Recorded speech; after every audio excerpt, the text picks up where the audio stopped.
Alright guys, this is what we're changing on the ram today. Lower ball joint.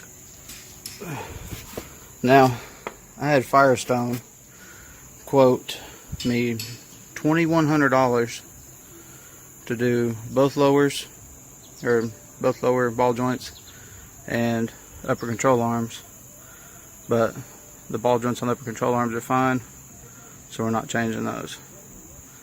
I think they quoted me 5.5 hours to do the lowers.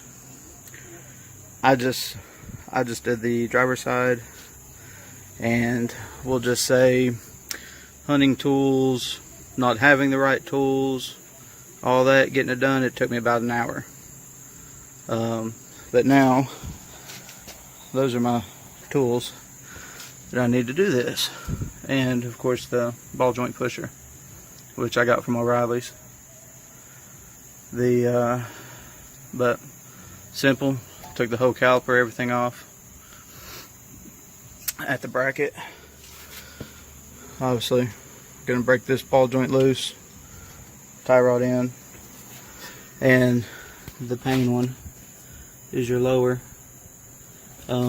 Also, the CV shaft, we gotta get it pushed back, get it loose, get this whole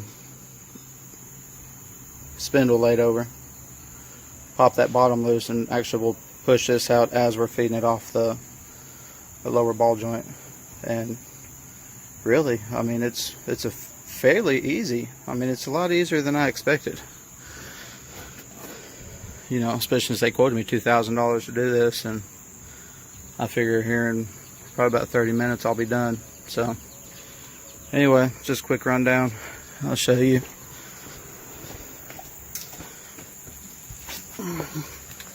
This side is done, but anyway, I'll shoot another little video here in a minute when I get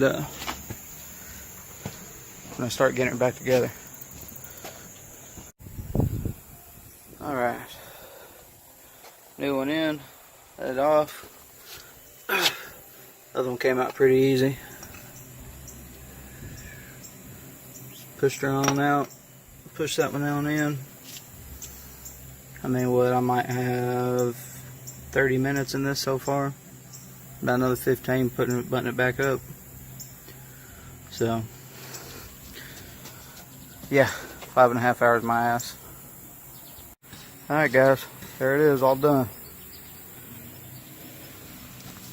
Like I expected, it took me about 10 minutes actually to get her together. Now these are the Problem Saver Moogs. They have a recessed seal so you don't tear them. But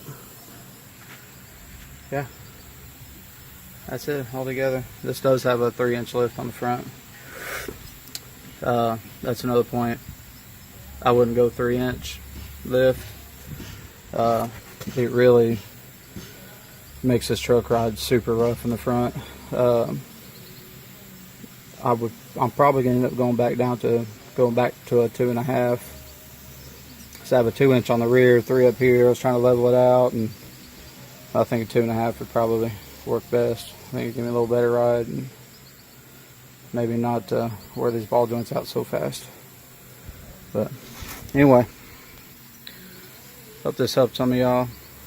Literally, the order I did: bracket off, nut off here, and then obviously you want to disconnect your speed sensor once you get your rotor and everything off. Your tie rod, upper, and then also your last spin, your lower, and then basically your CV and ball joint will basically just kind of come out at the same time. Pull the spindle off, get your press. Now, one thing I do want to show you, these factory ones have 3 little punch marks. So focus, there we go. There's 3 little punch marks. I did knock those back in before I pushed it through, but yeah, these things had a whole lot of slop in it, kind of eating up my tires, so this was a must.